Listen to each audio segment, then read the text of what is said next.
జీవుడైన యేసు క్రీస్తు నామంలో, పరిశుద్ధుడైన యేసు క్రీస్తు నామంలో మనకందరికీ శుభములు. దేవుడు మనల్ని ప్రేమిస్తున్నాడు గనుక ఇట్టి సమయాన్ని ఉచితంగా మనకు దయచేశాడు. దేవునికి వందనాలు. దీర్ఘశాంతము కలిగినటువంటి వాడు, ఓర్పు కలిగినటువంటి వాడు, ఆయన యొక్క వాక్యాన్ని ధ్యానం చేయుటకు దేవుడు మనకు మంచి అవకాశాలను ఇస్తూ ఉన్నాడు. దేవునికి వందనాలను చెల్లిస్తున్నాము. ప్రకటన గ్రంథాన్ని మనము అంశాల వారీగా ధ్యానం మనం చేస్తూ ఉన్నాము. ఇది అంశాల వారీగా ముగించిన తర్వాత మనము వ్యాఖ్యాన ధ్యానములను కూడా మనము చేయబోతున్నాము. కనుక కొన్ని వారములు మనము ఓపిక పడదాము.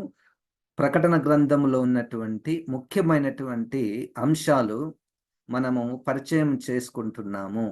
దానిలో మొట్టమొదటి అంశము యేసు క్రీస్తు. తర్వాత మనము దేవుడు అన్నటువంటి అంశాన్ని కూడా మనము స్టడీ చేయబోతున్నాము. తర్వాత పరిశుద్ధాత్మ దేవుడు, ప్రకటన గ్రంథాన్ని ఆధారం చేసుకొని మనము పరిశుద్ధాత్మ దేవుడు, సంఘము అన్నటువంటి అంశము, లేకపోతే అపవాది వాని యొక్క అంతము ఇదొక అంశము, తీర్పు అన్నటువంటిది ఒక అంశము, ఇస్రాయేలీలు అన్నటువంటిది ఒక అంశము. గనుక ఇట్టి అనేకమైనటువంటి అంశాలు ప్రకటన గ్రంథంలో మనము ఎంచుకొని వాటిని మనము పరిచయము ఫస్ట్ మనం చేసుకున్న తర్వాత మనం ఒక్కొక్క వచనము మనము స్టడీ చేస్తే అది మనకు అర్థమవుతుంది. గనుక ఆ విధమైనటువంటి పద్ధతిని మనము ఎన్నుకున్నాము. దేవునికి స్తోత్రం. ఈ దినమున యేసుక్రీస్తు అన్నటువంటి మ్యాక్రో థీమ్, దాని కింద మనము యేసు యొక్క రూపము, యేసుకు దేవునికి మధ్య ఉన్న సంబంధము, మరియు యేసుకి సంఘానికి మధ్య ఉన్న సంబంధము, ఈ విధంగా యేసుక్రీస్తు అన్నటువంటి అంశము చుట్టూ దానికి సంబంధించినటువంటివి ఏమైనా ఉంటే వాటిని మనము స్టడీ చేస్తూ ఉన్నాం. ఈ దినమున యేసుక్రీస్తు అపవాది అన్నటువంటి అంశము, యేసుక్రీస్తు సాతానుడు అన్నటువంటి అంశాన్ని మనము స్టడీ చేయబోతున్నాం. ఎప్పుడైతే నేను అపవాది, సాతాను అని అన్నానో దానితో పాటు మనకు ఈ యొక్క ప్రకటన గ్రంథంలో అపవాదికి సంబంధించినటువంటి ఇంకా ఒక 3 మాటలు మనకు కనపడతాయి. అవేంటంటే యెజబేలు, ఇది అపవాదికి సంబంధించినటువంటి విషయం. ఈ అపవాదికి లేకపోతే సాతానుకు సంబంధించినటువంటి ఇంకొక విషయం ఏమిటంటే క్రూర మృగము. కనుక వాటిని కూడా మనము పరిగణలోనికి తీసుకుంటాం. యేసు క్రీస్తుని మనం తీసుకొని ఆ యేసుక్రీస్తునకు అనుబంధమైనటువంటి యెజబేలు, అపవాది, క్రూరమృగము, అబద్ధ ప్రవక్త, వీటికి మధ్య ఉన్న సంబంధము, ఏ విధమైనటువంటి సంబంధము, ఆ విషయాలను మనము ప్రకటన గ్రంథమునకు పరిమితమై వాటిని మనము చూడబోతున్నాము. గనుక ఇది మనకు అంటే ప్రారంభంలో ఇట్టి పరిచయము మనకు అవసరమై ఉన్నది. దాని తర్వాత మనము వ్యాఖ్యాన స్టడీలో మనం ఇంకా ఇతర విషయాలు మనము తెలుసుకొనవచ్చును. మన విషయం ఏమిటంటే యేసుక్రీస్తు అపవాది, ఈ యొక్క అంశం క్రింద దానికి సంబంధించినటువంటి విషయాలు మనకు ప్రకటన గ్రంథంలో ఏమేమున్నాయో మనము చూడబోతున్నాం. 2వ అధ్యాయము 10వ వచనము, 10, 11 చదువుకుందామండి. 9 నుండి 9. నీ శ్రమను, దరిద్రతను నేను ఎరుగుదును. ఇక్కడ స్ముర్ణ అన్నటువంటి సంఘానికి యేసుక్రీస్తు పలికిన మాటలు లేతే యేసుక్రీస్తు ద్వారా వచ్చిన ప్రత్యక్షత, సందేశము, యోహాను గారి ద్వారా ఈ సందేశము ఆ సంఘానికి అందించబడుతుంది. అంటే యేసుక్రీస్తు మాట్లాడుతున్నట్లే. నీ శ్రమను యేసుక్రీస్తు మాట్లాడుతున్నాడని పైన పైన వచనాల్లో మనం చూస్తున్నాం. ఆహ్, 8వ వచనంలో, స్ముర్నలో ఉన్న సంఘపు దూతకు ఇలాగు వ్రాయుము, మొదటి వాడును కడపటి వాడునై ఉండి మృతుడై మరలా బ్రతికిన వాడు చెప్పు సంగతులు ఏవనగా. అంటే ఇప్పుడు 8వ వచనంలో ఎవరున్నారు? ఎవరు చెప్పుచున్నారు అంటే యేసుక్రీస్తు. మొదటివాడు, కడపటివాడు, మృతుడై తిరిగి లేచినవాడు, బ్రతికినవాడు గనుక ఆయన యేసుక్రీస్తు. ఆయన సంఘంతో మాట్లాడుతూ ఈ యొక్క సాతాను సంబంధమైనటువంటి అంశము అక్కడ మనం చూస్తాం. 9వ వచనంలో, నీ శ్రమను దరిద్రతను నేను ఎరుగుదును, అయినను నీవు ధనవంతుడవే. తాము యూదులమని చెప్పుకొనుచు యూదులు కాక సాతాను సమాజపు వారి వలన నీకు కలుగు దూషణ నేనెరుగుదును, నీవు పొందబో శ్రమలకు భయపడకుము. ఇక్కడ సాతాను సమాజపు వారి వలన నీకు కలుగు దూషణ. సాతాను సమాజం, ఆ సమాజము అన్నటువంటి పదం దగ్గర సంఘము అని కూడా నచ్చు. సంఘము, సాతాను సంఘము, లేకపోతే సాతాను రాజ్యము. సాతాను సమాజము, సాతాను సంఘము, సాతాను రాజ్యము, వారి వలన నీకు అంటే స్ముర్న సంఘానికి. స్ముర్న సంఘము అన్నటువంటి దాంట్లోనే వారు యేసుక్రీస్తుని అంగీకరించారు గనుకనే సాతాను సమాజపు వారి వలన నీకు దూషణ కలుగుతుంది అనేది నాకు తెలుసు. చూడండి, సాతానుకు యేసుక్రీస్తుకి మధ్య ఉన్న సంబంధం ఏమిటంటే, ఎక్కడ యేసుక్రీస్తునకు సంబంధించినటువంటి విషయాలు ఉంటాయో సాతాను ద్వారా దూషణ జరుగుతుంది. దూషణ అన్నటువంటి మాటలో శ్రమ అని కూడా ఉంది. మనము దూషించడము అంటే అవతల వ్యక్తిని తిట్టడము, లేకపోతే నెపం వేపడము, లేకపోతే నింద వేయడము, మనకు ఆ పదాలు ఉంటాయి. కానీ నీవు పొందబోవు శ్రమలకు గనుక దూషణ శ్రమ. యేసుక్రీస్తుని అంగీకరించినటువంటి ఒకరు గాని, ఇద్దరు గాని, లేకపోతే ఒక కుటుంబము గాని, లేకపోతే ఒక సంఘము గాని ఉంటే వారికి సాతాను సమాజపు వారి వలన దూషణ శ్రమలు జరుగుతాయి. సాతాను సమాజము అంటే అదెట్లుంటది? సాతాను సమాజపు వారి వలన యేసుక్రీస్తు సమాజము వారికి పడ్డం లేదు ఇక్కడ. యేసుక్రీస్తు సమాజము, సాతాను సమాజం. సాతాను సమాజము యేసుక్రీస్తు సమాజాన్ని ఇబ్బంది పెడుతుంది, శ్రమల పాలు చేస్తుంది, దూషిస్తుంది. సాతాను సమాజము మనకు యేసుక్రీస్తు సమాజము కనపడుతుంది. యేసుక్రీస్తు సమాజం కనపడుతుంది. మరి సాతాను సమాజము ఎక్కడ? ఎలా ఉంటుంది? ఎక్కడ ఉంటుంది? ఏ దేశంలో ఉంటుంది? ఏ ప్రాంతంలో ఉంటుంది? కేవలము యేసుక్రీస్తుని అంగీకరించినందుకే, యేసుక్రీస్తు నామమున వల్లనే ఎవరి ద్వారా అయినా, యేసుక్రీస్తు యొక్క సువార్త చెప్పినందుకే ఏ వ్యక్తి ద్వారైనా, ఏ గుంపు ద్వారానైనా, ఏ సమాజపు వారి ద్వారానైనా శ్రమలు వస్తే వారిని సాతాను సమాజము లేకపోతే సాతాను సంఘము అంటారు. వారికి పేరు ఉండదు, ఉండకపోవచ్చు. కొంతమంది డిక్లేర్ చేసుకుంటారు, అది మనకు తెలీదు. కొంతమంది ఏం డిక్లేర్ చేసుకుంటారంటే, ఎక్కడ యేసుక్రీస్తునకు సంబంధించినటువంటిది ఉంటుందో దాన్ని ఇబ్బంది పెట్టాలి, దూషించాలి, శ్రమల పాలు చేయాలి.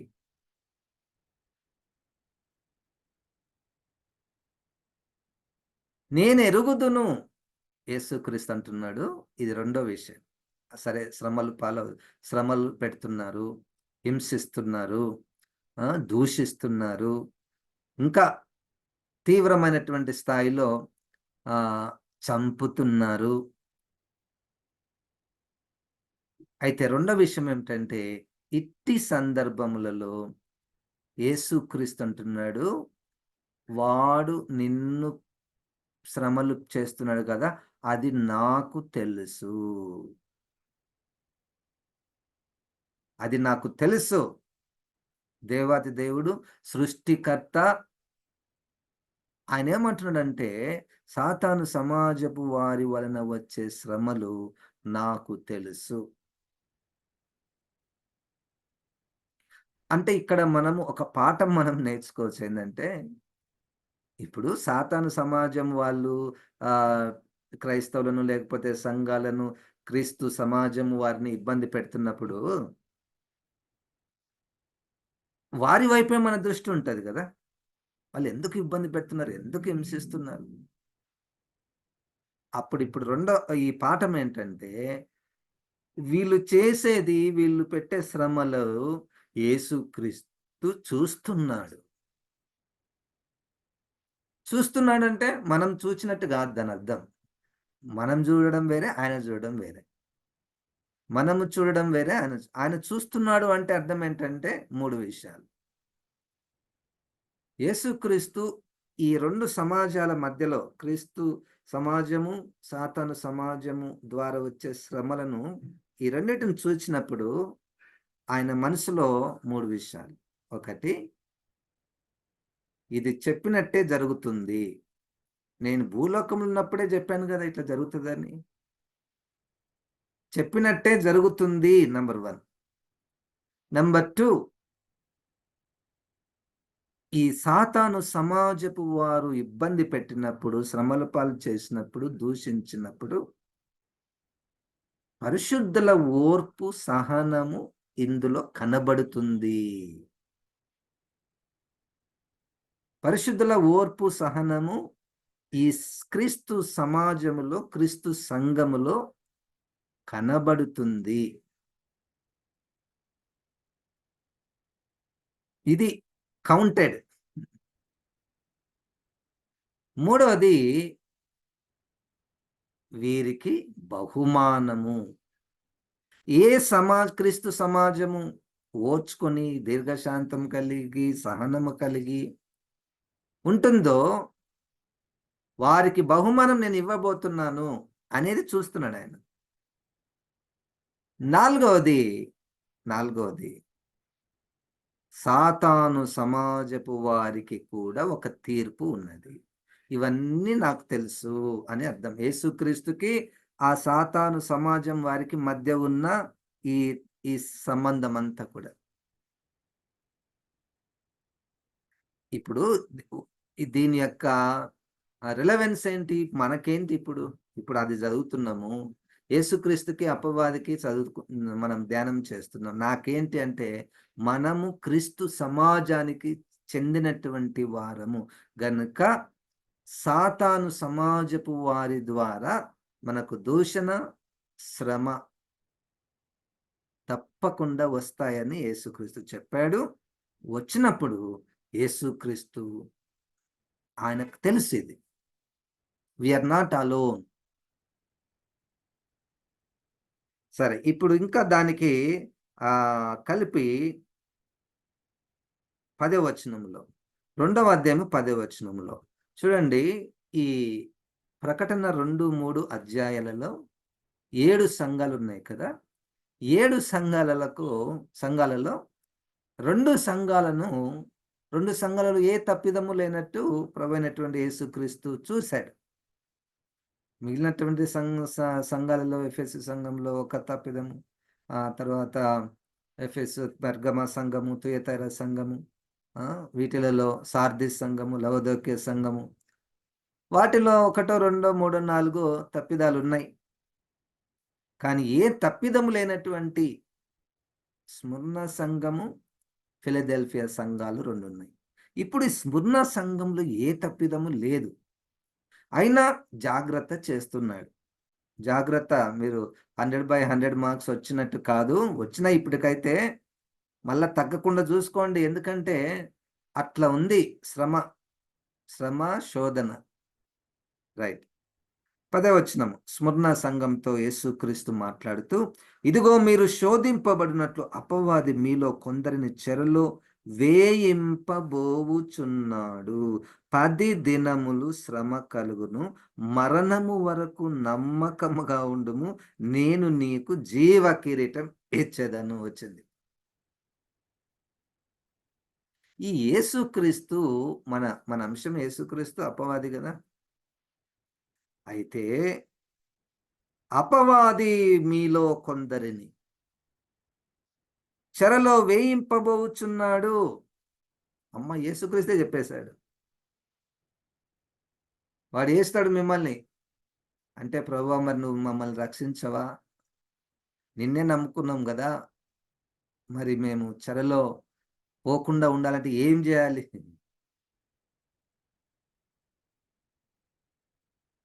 మీరు శోధింపబడునట్లు అపవాది మీలో కొందరిని చెరలో వేయింపబోచున్నాడు. కారణం యేసుక్రీస్తే. అసలు మమ్మల్ని ఎందుకు చెరలో ఉట్టిగా ఏస్తారు సార్? ఏం తప్పు చేసినామంటే? అసలైనటువంటి విషయం యేసుక్రీస్తే. ఇది అపవాది లేదా అపవాది సమాజము వారి ద్వారా మీకు అదొక శోధన. శోధింపబడినట్లు అపవాది మీలో కొందరిని చెరలో వేయింపబోచున్నాడు. చెర. 10 దినములు శ్రమ కలుగును. ఈ 10 అన్నటువంటి దినములు నాకు తెలియదు. 10 దినములు అది అక్షరార్థముగా వ్రాయబడిందా? లేక అలంకారంగా వ్రాయబడిందా? తెలీదు. కానీ 10 దినములు శ్రమ కలుగును. శ్రమ కలుగును. శోధింపబడుదురు. శ్రమ కలుగును. అపవాది ద్వారా శ్రమ కలుగును. మరణము వరకు నమ్మకముగా ఉండుము. నమ్మకముగా ఉండడం అంటే ఆ నమ్మకము నుండి తప్పించడానికే కదా అపవాది ప్రయత్నము. చూడండి, మన అంశము యేసుక్రీస్తు అపవాది అయినప్పటికీ ఈ మధ్యలో మనమున్నాం. అంటే సంఘం ఉన్నది. క్రీస్తు సంఘము అన్నటువంటిది మధ్యలో ఉంది. మరణం వరకు నమ్మకముగా ఉండుము, నేను నీకు జీవ కిరీటం ఇచ్చేదను. ఈ ట్రయాంగులర్ రిలేషన్షిప్ మనం చూస్తున్నాం. యేసుక్రీస్తు, సంఘము, అపవాది. మరణం వరకు అన్నటువంటి మాటలు ఏముంది తెలుసా? 13వ అధ్యాయంలో ఆ క్రూర మృగము యేసుక్రీస్తు సమాజపు వారిని, సంఘపు వారిని, క్రైస్తవులను హతము చేస్తుంది, చంపేస్తుంది. ఆ 11వ అధ్యాయంలో 2 సాక్షులను కూడా క్రూర మృగం వచ్చి చంపేసింది. కానీ నమ్మకముగా, ఇది చాలా తారాస్థాయి శ్రమ. అపవాది ద్వారా, సాతాను సమాజపు వారి ద్వారా క్రీస్తు సంఘానికి శ్రమ, శోధన, మరణము, చెర ఇవన్నీ వస్తాయని యేసుక్రీస్తు చెప్పాడు. ఎందుకు వస్తాయంటే యేసుక్రీస్తు వల్లనే. నువ్వు యేసుక్రీస్తుని అంగీకరించకపోతే అపవాదికి, సాతానుకు మన దగ్గర ఏం పని లేదు. మన దగ్గరికి రాడు. యేసుక్రీస్తుని అంగీకరించినందుకే, యేసుక్రీస్తుని మనం రక్షకునిగా, దేవునిగా కలిగినందుకే. ఎందుకంటే అసలైనటువంటి ప్రారంభంలోనికి వెళ్తే ఆ యేసుక్రీస్తే ఈ యొక్క అపవాదిని కిందకు పడేసింది. అపవాదిని కిందకు పడేశాడు కాబట్టే ఆ యేసుక్రీస్తుని వెంబడిస్తున్నటువంటి వారిని వెంబడిస్తున్నాడు అపవాది. అది కూడా మనం చూడబోతున్నాం 12వ అధ్యాయం. ఇక్కడ నమ్మకముగా ఉండుము. నేను నీకు జీవ కిరీటము. హల్లెలూయా! ఇది బహుమానం. కనుక అపవాది యేసు సంఘాన్ని, సమాజపు వారిని, క్రైస్తవులను ఇబ్బంది పెట్టినప్పుడు క్రీస్తు నామము నిమిత్తమై క్రైస్తవులకు ఒక్కొక్కసారి శ్రమలొస్తాయి. కానీ అది నిజంగా క్రీస్తు నామమును బట్టియే, క్రీస్తు విషయమే శ్రమలొచ్చాయా అన్నటువంటిది కూడా మనం పరిశీలించాలి. ఒక్కొక్కసారి ఇవే మనము కరెక్ట్‌గా ఆలోచన లేకుండా, పొరపాటుతో, బుద్ధి లేనటువంటి స్థితిలో, తొందరపాటుతో మనం తప్పులు చేస్తుంటాం. మనం తప్పులు చేసి వాళ్ళొచ్చి శ్రమ పెట్టినప్పుడు చూడండి క్రీస్తు నిమిత్తమై మేము శ్రమల పాలయ్యాము అని అంటుంటారు. ఎందుకంటే పేతురు గారు ఈ విషయాన్ని గుర్తు చేస్తాడు మొదటి పేతురు పత్రికలో. నీవు క్రైస్తవుడైనందుకు శ్రమ పడిన ఎడల నీవు ధన్యుడవు. రైట్. 2వ అధ్యాయము 13వ వచనము. ఇప్పుడు పెర్గమ సంఘమునకు కూడా యేసుక్రీస్తు ఏమంటున్నాడంటే, సాతాను సింహాసనమున్న స్థలములో నీవు కాపురమున్నావని నేనెరుగుదును.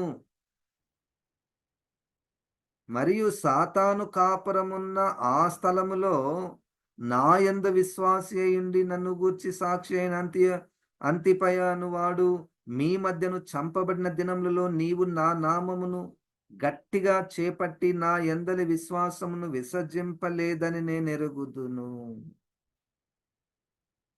పెర్గమా సంఘం. సాతాను సింహాసనమున్న స్థలములో నీవు కాపురమున్నావు. అయితే నా యందు విశ్వాసి అయి ఉండి నన్ను గూర్చి సాక్షి అయిన అంతిపయను వాడు మీ మధ్యను చంపబడిన దినములలో నీవు నా నామము గట్టిగా చేపట్టి నా యందల విశ్వాసమును విసర్జింపలేదు. ఈ పెర్గమ అనేటువంటి స్థలం ఇది, ఒక ప్రాంతం. ఆ ప్రాంతంలో సాతాను సింహాసనం అంటే సాతాను కాపురము, సాతాను సింహాసనము, సాతాను కాపురము, సాతాను పరిపాలన. సాతాను పరిపాలనలో అంటే ఎక్కడ, ఏ ప్రాంతంలో క్రైస్తవుల మీద అతి భయంకరమైనటువంటి ఎల్లప్పుడూ శ్రమలు, శోధనలు, చెరలు, ఇబ్బందులు పెడుతున్నటువంటి ఆ ప్రాంతం ఉంటుంది చూడండి. ఆ ప్రాంతము సాతానుడు సింహాసనం వేసుకున్నటువంటి ప్రాంతం, సాతాను కాపురం ఉన్నటువంటి ప్రాంతం. అయితే నువ్వు అక్కడ ఉన్నావు. నాకు ఒక్కొక్కసారి కొన్ని దేశాలను గుర్తు చేసుకున్నప్పుడు, ఆ దేశాలలో క్రైస్తవులు ఆరాధన చేసుకుంటున్నప్పుడు భయంతో ఆదివారం చేసుకోనికి లేదు, వాళ్ళు ఆదివారం చేసుకోనికి లేదు, ఆదివారం ఇంకొక రోజు చేసుకోవాలి, పబ్లిక్గా చేసుకోవడానికి లేదు, అండర్ గ్రౌండ్ లో చేసుకోవాలి, ఎవరికి కనబడకుండా చేసుకోవాలి. ఇది ఉంది ప్రస్తుతము ప్రపంచంలో చాలా దేశాలలో. అంటే అపవాది కాపురం ఉన్నటువంటి ప్రాంతాలు, అపవాది సింహాసనం వేసుకున్నటువంటి ప్రాంతాలు, అక్కడ క్రీస్తు సంఘము ఉన్నది. నాకు తెలుసు.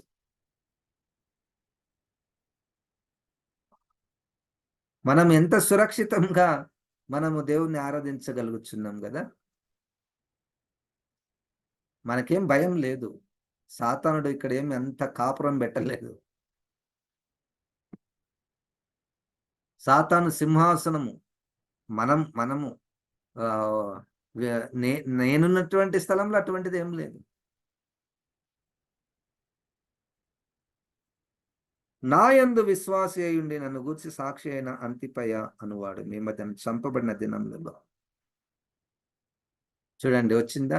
యేసుక్రీస్తుకి సాతానుకు మధ్య ఉన్న సంబంధం ఏందంటే, యేసుక్రీస్తునందు ఎవరైతే విశ్వాసం ఉంచుతారో, విశ్వాసం ఉంచడం మాత్రమే కాకుండా ఆ యేసుక్రీస్తుని గురించి సాక్ష్యం చెప్పుచుంది. ఇది రెండో మెట్టు. సరే విశ్వాసివి అయితే అయ్యి గాని అట్లా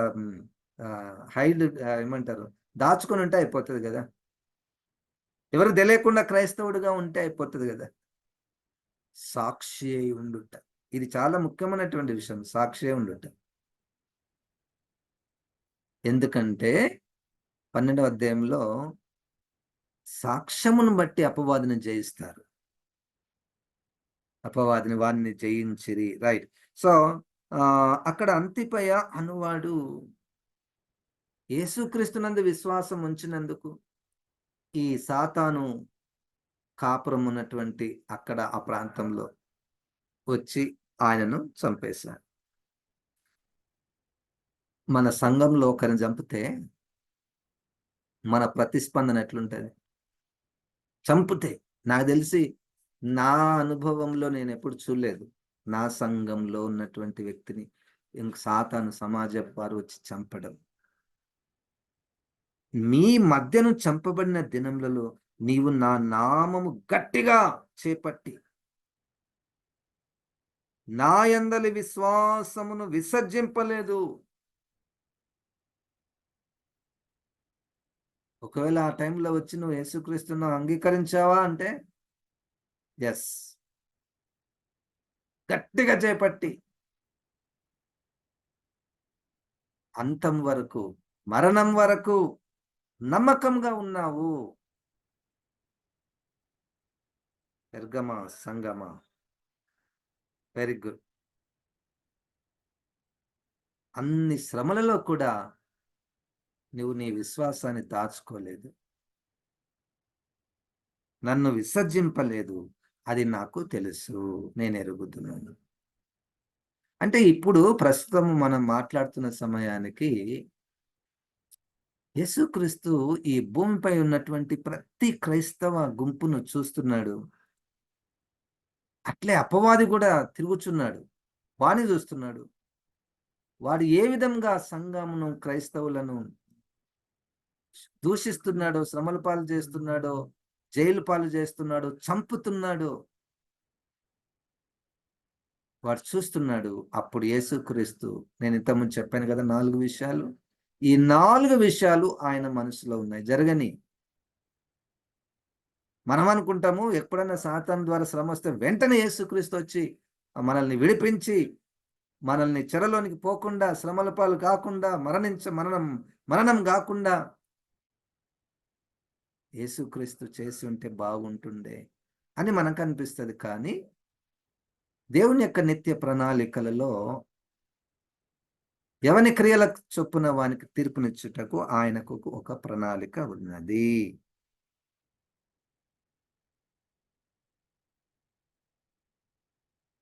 గనుక ఇక్కడ కూడా ఒక పాఠం ఏంటంటే, క్రీస్తు సమాజము వారికి ప్రస్తుతము అపవాది సాతాను సమాజము ద్వారా శ్రమలు, శోధనలు ఉన్నాయి. క్రీస్తుని అంగీకరించినందుకు. సంఘములో క్రీస్తు లేకపోతే అపవాదికి ఏమి ఇబ్బంది ఉండదు. అపవాదికి ఏం పని లేదు.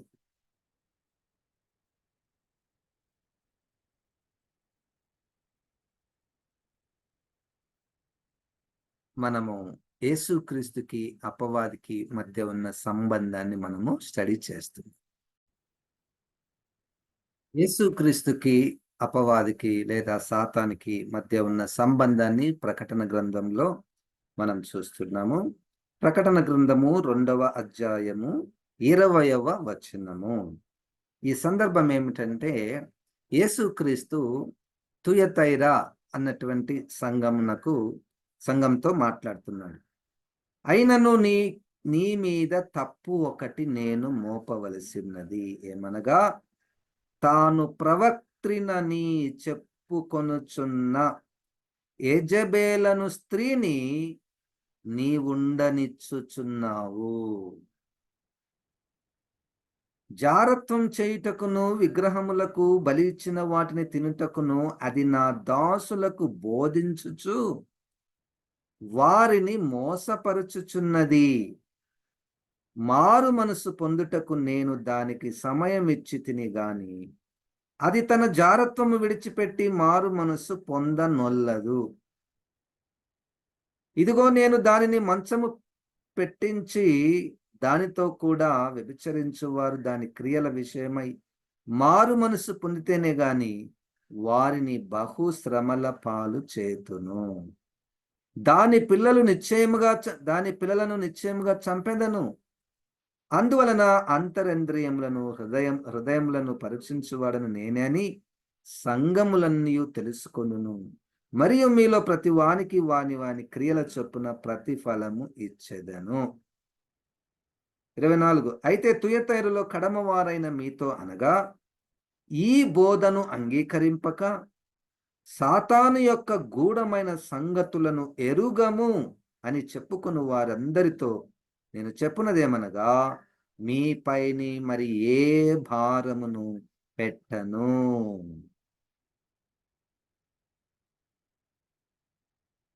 ఇది ఇక్కడ మనకు ఒక స్త్రీ కనపడుతున్నది. యెజబెలు.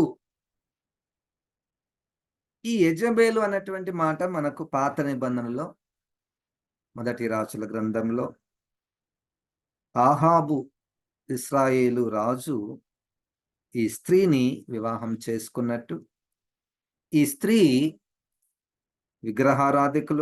విగ్రహారాధికురాలు. ఈ స్త్రీ అంటే ఆ పాత నిబంధనలు ఉన్నటువంటి స్త్రీ బయలుదేవతను పూజించేటటువంటి స్త్రీ, దేవతకు అనేకమైనటువంటి ప్రవక్తలను పెట్టినటువంటి స్త్రీ, ఇక జారత్వం చేయుటకు విగ్రహములకు బలి ఇచ్చుటకు ప్రేరేపిస్తున్నటువంటి ఆ చరిత్ర, ఆ పాత నిబంధనలో ఉన్నటువంటి ఆ యెజబెలు ఎట్లయితే యేసుక్రీస్తుని ద్వారా ఏర్పాటు చేయబడినటువంటి ప్రవక్త అయినటువంటి ఏలియాను తన ప్రవక్తలను తన ప్రజలను హింసించడానికి పూనుకొని ఉన్నదో అదే లక్షణాలు కలిగినటువంటి ఇక్కడ ఇంకొక స్త్రీ మనకు కనబడుతున్నది. ఈ స్త్రీ మామూలుగా మనకు శరీరంలో ఉన్నటువంటి స్త్రీ కాదు. శరీరంలో ఉన్నటువంటి స్త్రీ కాదు. ఇది ఒక సాతానుకు అపవాదికి ఇంకొక పర్యాయ పదము యెజబెలు. అందుకనే తర్వాత మనము వచనాల్లో మనం ఇంతకుముందు చదివినట్లు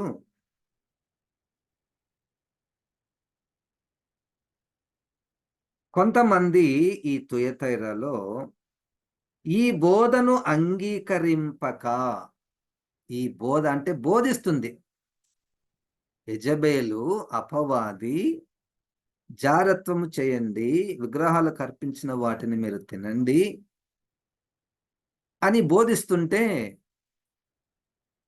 కొంతమంది ఈ తుయతైరలో ఆ బోధను అంగీకరింపక సాతాను యొక్క గూఢమైన సంగతులను మేము ఎరుగము. అక్కడికి వద్దాం మనం 20 నుంచి కిందికి వద్దాము. తుయతైర సంఘంతో మాట్లాడుతున్నాడు. సరే, ఇక్కడ ఆయనను నీ మీద తప్పు ఒకటి నేను మోపవలసినది ఏమనగా తాను ప్రవక్త్రినని చెప్పుకొనుచున్న యెజబెలను స్త్రీని నీవు ఉండనిచ్చుచున్నావు.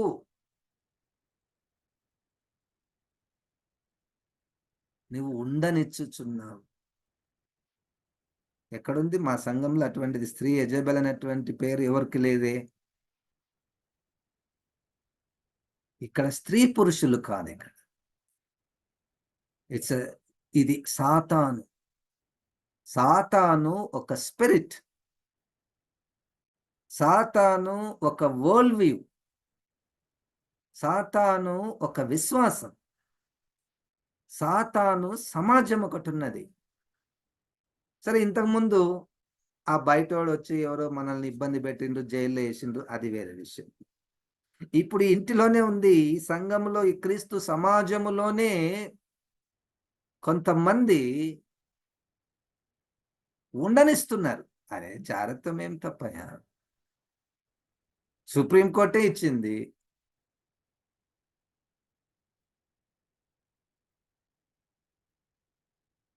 Living together is not, cannot be prosecuted. Living together is not a crime. Public ప్రజలు చెప్పుకుంటున్నారు. అమ్మ నువ్వు అట్లా చేసినావు అంటే, అవును సుప్రీంకోర్టు మాకు ఇచ్చింది. అయ్యా నువ్వు అట్లా చేసినావు అంటే సుప్రీంకోర్టు ఇచ్చింది. సరే, వారి సంగతి మనకు తెలీదు. కానీ ఇప్పుడు తుయతైరా అన్నటువంటి ప్రాంతంలో ఉన్నటువంటి క్రైస్తవులలో జానత్వము అన్నటువంటిది మనం అనుకుంటాము ఇది ఒక ఇమ్మోరల్ యాక్టివిటీ అనుకుంటాం. అది మొరల్ యాక్టివిటీ. ఆ పదము అన్నటువంటిది సాధారణమైనటువంటి పదం. కానీ బైబిల్ ఏం చెప్తుంది? ఇది యెజబెలు యొక్క ఆత్మ.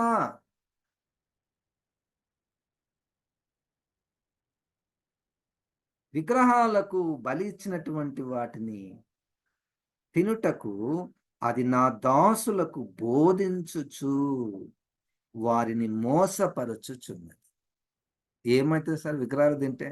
దాంట్లో ఏం తప్పుంది? విగ్రహాలకు బలి ఇచ్చిన వాటిని తినుటకు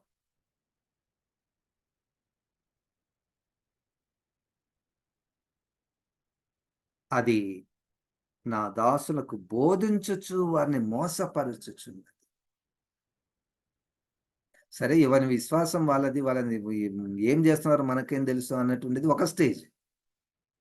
ఇంకొక తీవ్రమైనటువంటి స్టేజ్ ఏంటంటే బోధించుట అంట. విగ్రహాలకు అర్పించిన వాటిని తింటే ఏమవుతుంది?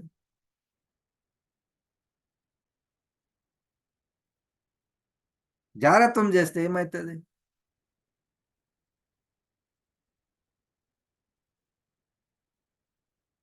మారు మనస్సు పొందుటకు నేను దానికి సమయం ఇచ్చి తిని గాని, మారు మనస్సు పొందుటకు దానికి యెజబెలు అనగా యెజబెలు ఆత్మకు అనగా యెజబెలు ఆత్మను కలిగినటువంటి వారు సంఘంలో ఉన్నటువంటి వారికి అవకాశం. వాడు ఇక్కడ నుండే పుట్టిండు. ఆ 1 కొరింథీ 6వ అధ్యాయంలో మీ సంఘంలోనే వాడు ఉన్నాడయ్యా. జాగ్రత్తం చేయవాడు నీ సంఘంలోనే ఉన్నాడు. వాడిలోనే యెజబెలు ఆత్మ ఉంది.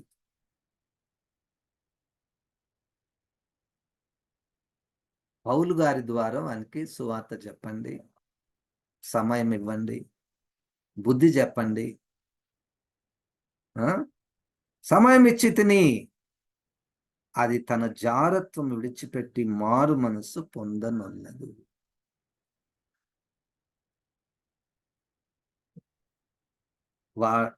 మారు మనసు లేదు.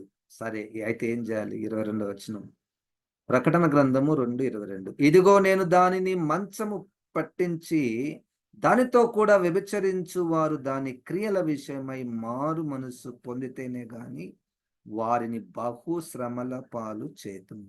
ఇప్పుడు రెండో గుంపు వాళ్ళు వచ్చింది. ఈ యొక్క యెజబెలు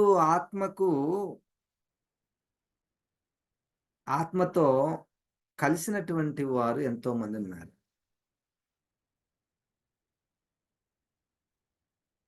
ఇది 17వ అధ్యాయము ప్రకటన గ్రంథములో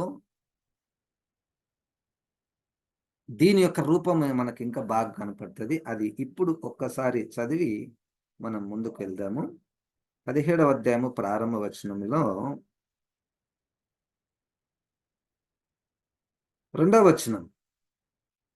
భూరాజులు ఆమెతో వ్యభిచరించిరి. భూనివాసులు ఆమె వ్యభిచార మద్యములో మత్తులైరి.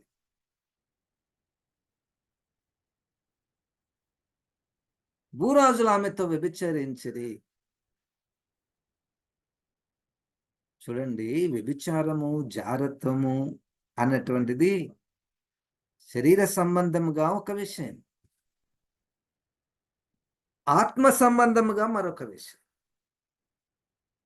ఆత్మ సంబంధంగా మరొక విషయం. భూరాజులు ఆమెతో వ్యభిచరించిరి. ఆమె వ్యభిచార మద్యములో మత్తులైరి. తన యొక్క యెజెబెలు తన యొక్క రాజ్యాన్ని, యెజెబెలు అనగా అపవాది, తన రాజ్యాన్ని పెంచుకుంటూ ఉన్నది. సరే, 2వ అధ్యాయము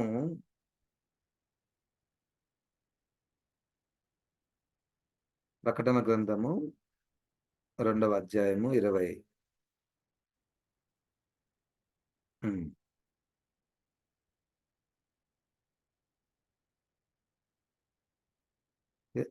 23. దాని పిల్లలను నిశ్చయముగా చంపెదను, పైన వారిని బహు శ్రమల పాలు చేస్తాను. చూడండి, యేసుక్రీస్తుకి అపవాది యెజెబెలు ఆత్మకు మధ్య ఉన్న సంబంధంలో ఈ అపవాది ఏం చేస్తున్నాడు? ఎంత హాని చేస్తున్నాడు? యేసుక్రీస్తు అపవాది యొక్క ప్రత్యక్ష కార్యములను వివరిస్తున్నాడు. యేసుక్రీస్తు అపవాది యొక్క పరోక్షమైనటువంటి కార్యములు వివరిస్తున్నాడు. అపవాది సంఘములో ఎట్లా జొరబడుతుంది అన్నటువంటిది బోధలు జరుగుతున్నాయంట, టీచింగ్. ఈ విషయాలు యేసుక్రీస్తు ఎరుగుదును. ఆగండి, ఓర్చుకోండి, సహించండి, నీకు ప్రతిఫలం ఇస్తాను. వానిని వెంబడిస్తున్నటువంటి రాజులను నేను బహుశ్రమల పాలు చేస్తాను. దాని పిల్లలను నిశ్చయంగా చంపెదను. దాని పిల్లలు యెజెబెలు పిల్లలు, యెజెబెలు ద్వారా వాడబడుతున్నటువంటి బోధకులు, వాళ్ళు బోధించేటోళ్ళు కదా.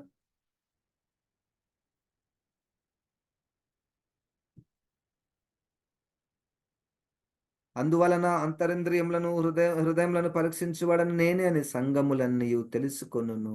మరియు మీలో ప్రతి వానికి వాని క్రియల చొప్పున ప్రతిఫలము ఇచ్చేది.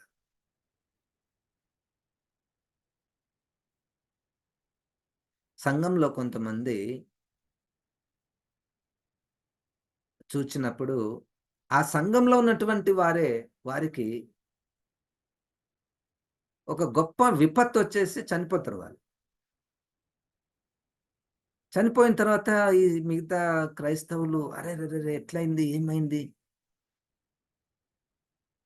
అనవసరంగా ఎట్లా చనిపోయింది ఆయన, ఆమె ఎట్లా చనిపోయింది, యేసుక్రీస్తు చంపాడు. అరే బాగానే ఉన్నారు కదా, ఎట్లా చంపిండు యేసుక్రీస్తు అంటే, నువ్వు పై రూపాన్ని చూసినావు, యేసుక్రీస్తు హృదయాలను చూసిండు. అక్కడ అంతరంద్రియములను నేను చూస్తున్నాను.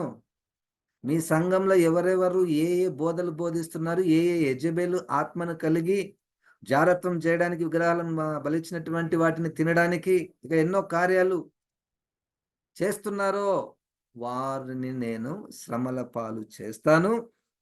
ఆ యెజెబెలు పిల్లలు నేను నిశ్చయంగా చంపెదను. అప్పుడు సంఘములన్నీ తెలుసుకుంటాయంట. ఇది జరుగుతున్నప్పుడు సంఘం ఉంటుంది. అది జరుగుతున్నప్పుడు సంఘం ఉంటుంది. మన వరల్డ్ వ్యూలో ఇది జరగకపోవచ్చు, కానీ కొన్ని ఉన్నాయి. అప్పుడప్పుడు మనం వార్తలలో లేకపోతే ఈ మీడియాలో మనం విపరీతమైనటువంటి క్రైస్తవ బోధలను మనం చూస్తూ ఉంటాం.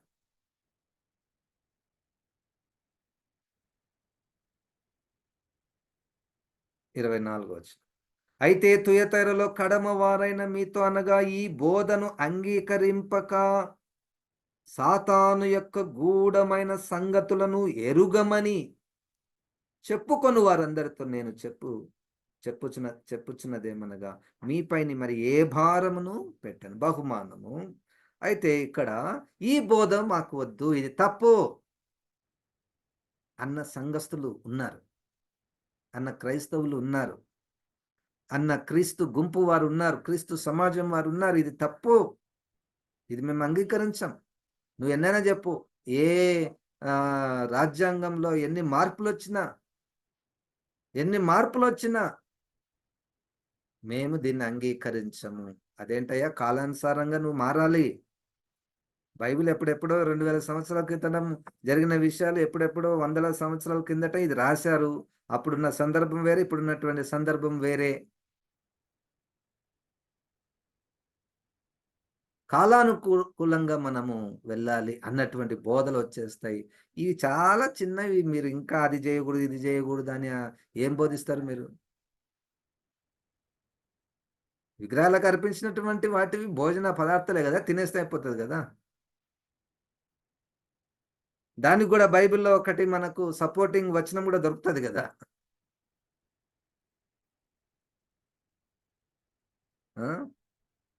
అదొకటి. అంగీకరింపక సాతాను యొక్క గూఢమైన సంగతులను ఎరుగము. ఇక్కడ అసలైనటువంటి విషయం వచ్చింది. సాతాను యొక్క గూఢమైన సంగతులు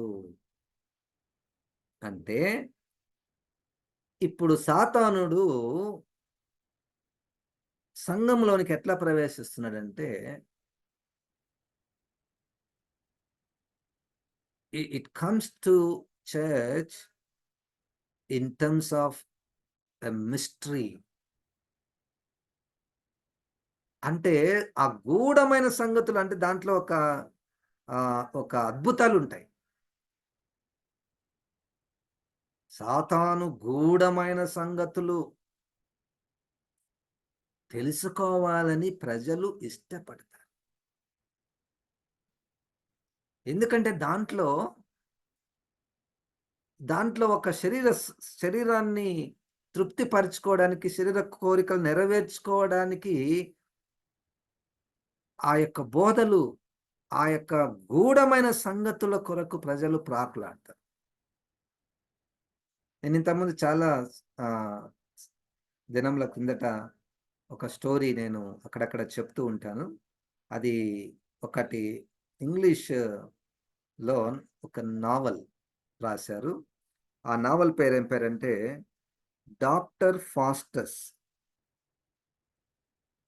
ఇది చాలా ఏళ్ళ కిందటనే, దాదాపుగా 100 సంవత్సరాలు అనుకుంటాను. డాక్టర్ ఫాస్టస్ అన్నటువంటి నవల, అది ఇంగ్లీష్ నవల.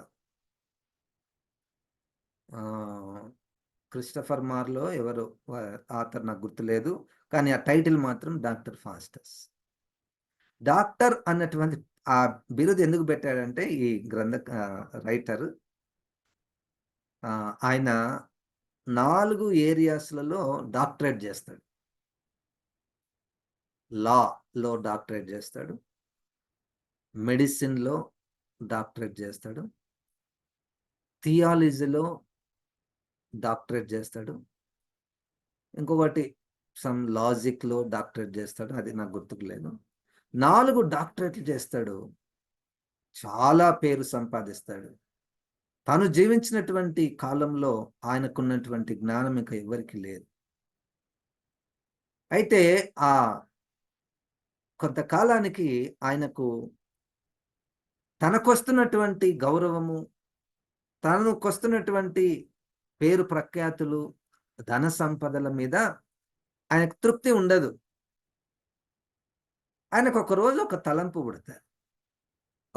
పుడుతుంది. ఏంటంటే, నేను ఇంత చదివినా, ఎన్ని నేర్చుకుంటున్నా, లోకమంతా నాకు తెలుసు.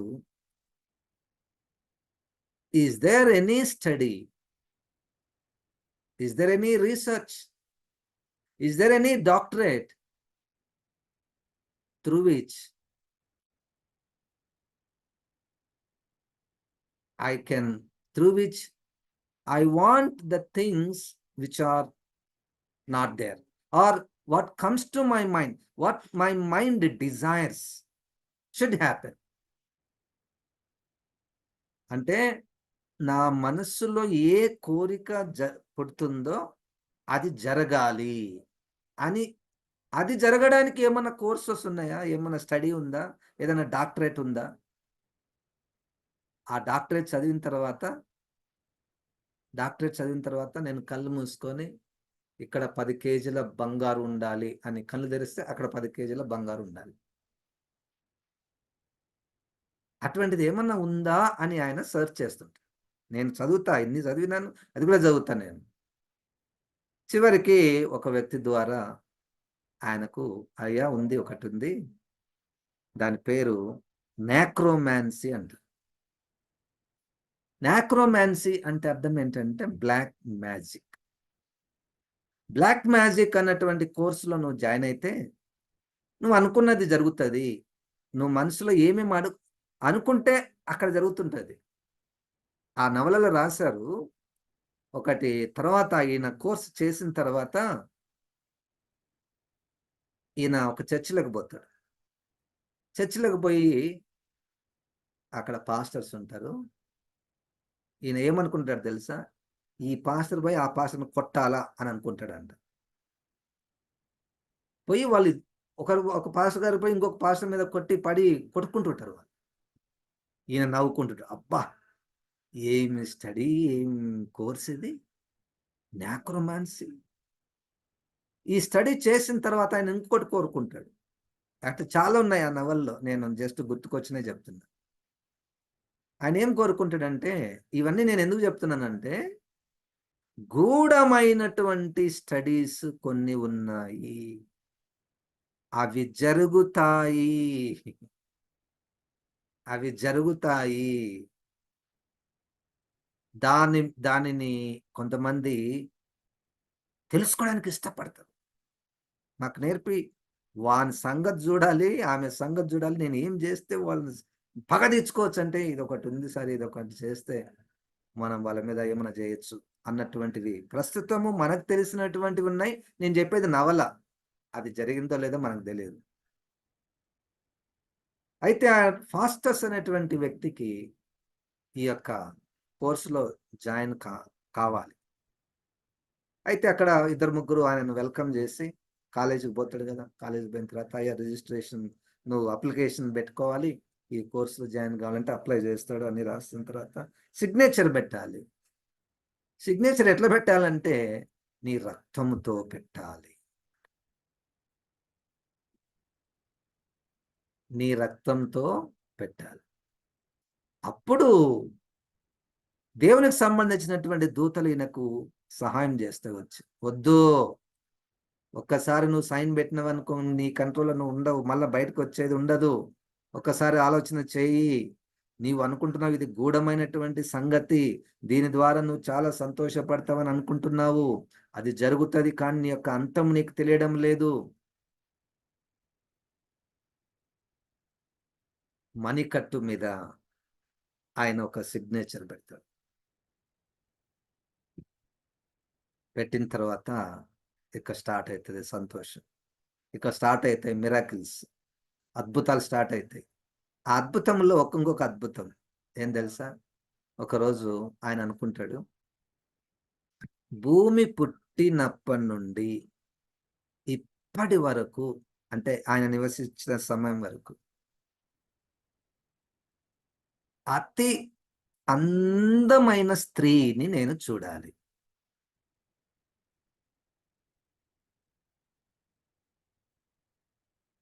అంత అందంగా వేరే వాళ్ళు ఉండకూడదు. ఆమె ఎవరు?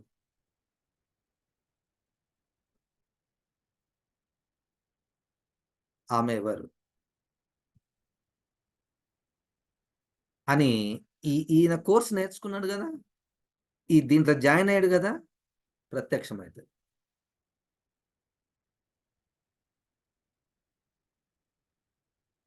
ఆమె ఎవరంటే ట్రోయా అన్నటువంటి ఆ దేశంలో పుట్టినటువంటి ఒక స్త్రీ.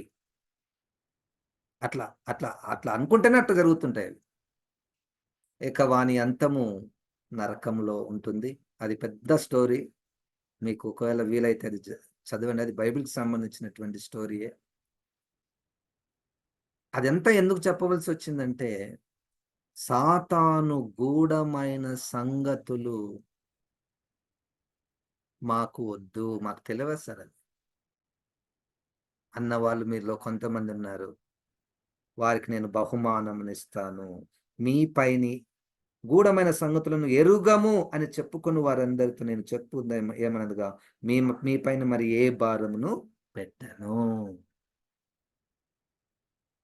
అటువంటివి ఎన్నో ప్రపంచంలో ప్రారంభమయ్యాయి, ఉన్నాయి, జరుగుతాయి. అట్లెట్లా సార్ వానికి శక్తి లేదు కదా! వాడు ఎట్లా అద్భుతాలు చేస్తాడు? అద్భుతాలు చేస్తాడు, చూపిస్తాడు. ఆకాశం నుండి అగ్నిని దింపుతాడు మన కండ్ల ముందే. ఆకాశం నుండి అగ్ని దింపిందంటే ఇంగ దేవుడే అని అనుకునే మోసపోయే ప్రజలు ఉన్నారు. సాతాను ఇది యేసుక్రీస్తుకి, సాతానికి మధ్య జరిగేటటువంటి యుద్ధం. అంధకార సంబంధమైనటువంటి దురాత్మలు యేసుక్రీస్తు సంబంధించినటువంటి వారితో పోరాటము. 25 వచనము 2:25 నేను వచ్చే వరకు మీకు కలిగున్న దానిని గట్టిగా పట్టుకొనండి. దేవునికి స్తోత్రం.